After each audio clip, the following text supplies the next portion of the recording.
American infantry in pursuit of the enemy, ambushes, cavalry charges, treachery, bravery. You're watching combat footage from the Spanish-American War, the first war movies ever. Except these were filmed in New Jersey. New Jersey? Oh, yes. Throughout this century, moving images of war have shaped America's destiny. From the oily clouds rising over Pearl Harbor to the smartest smart bomb of the Gulf War, we see America making war through the eye of a camera. Some of these first movies were real, and some were phony. But these grainy pictures launched a century of American power on the battlefield and the screen.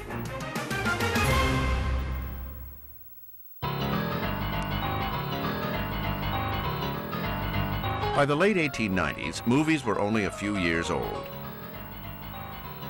And don't blink, the first movies usually lasted less than a minute. But audiences were still astounded by scenes like rolling surf or a close-up smooch. Leading the pack of movie magicians, the Wizard of Menlo Park himself, Thomas Edison. But after only a few years, the novelty was wearing off. Then, on February 15, 1898, the American battleship USS Maine exploded and sank in Havana Harbor. More than 200 American lives were lost. The nation was outraged at the mysterious sinking of the Maine. American newspapers whipped patriotic feeling into a frenzy of hatred for the Spanish, who controlled Cuba. Many Americans were convinced the Spanish had destroyed our ship with a mine because the U.S. sided with the independence-hungry Cubans. To Edison and the other movie entrepreneurs, this smoldering international crisis was the story of the century. They dispatched their cameramen to the front line to capture the struggle firsthand. And moviegoers were so eager for news of the poor, gallant Maine that some exhibitors scrounged up movies of a look-alike boat and pretended it was a film taken of the Maine before it exploded. The fakery had begun. Staging scenes, I think, was quite common in early motion pictures. You have to understand that cinema was often seen in this period as a visual newspaper.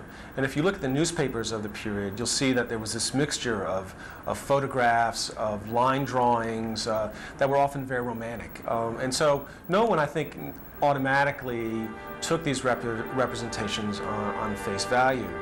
There was still plenty of real stuff to shoot. The famous burial of the Maine victims showed a real funeral procession in Florida. But filmmakers faked scenes because audiences, bored by movies only a few months earlier, suddenly couldn't get enough of them.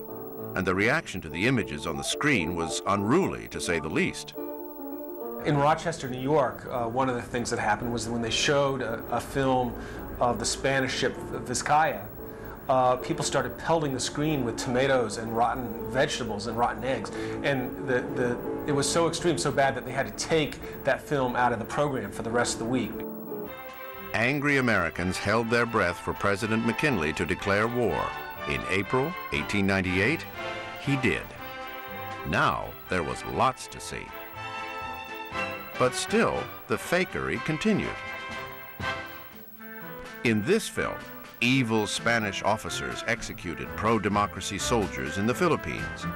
Moviegoers didn't seem to question how it could have been made by an American cameraman.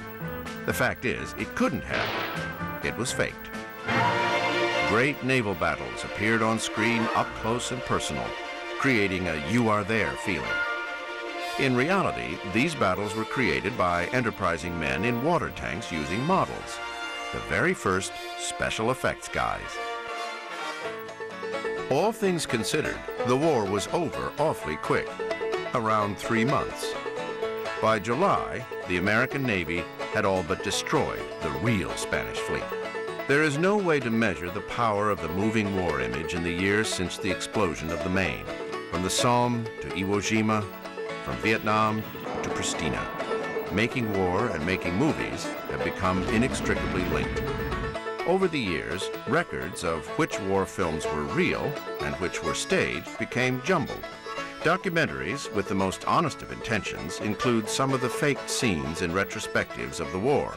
That's true of First World War films as well, in which battle scenes are often recreations for the camera's benefit. But one fact at least has been nailed down. A 1976 investigation into the sinking of the Maine established that the most likely cause of the explosion was an accidental fire that spread to the ammunition stores. Turns out, it wasn't a Spanish mine after all. The first moving images of the Spanish-American War were printed as photographs and later reanimated frame by frame into films. They now reside in the archives of the Library of Congress.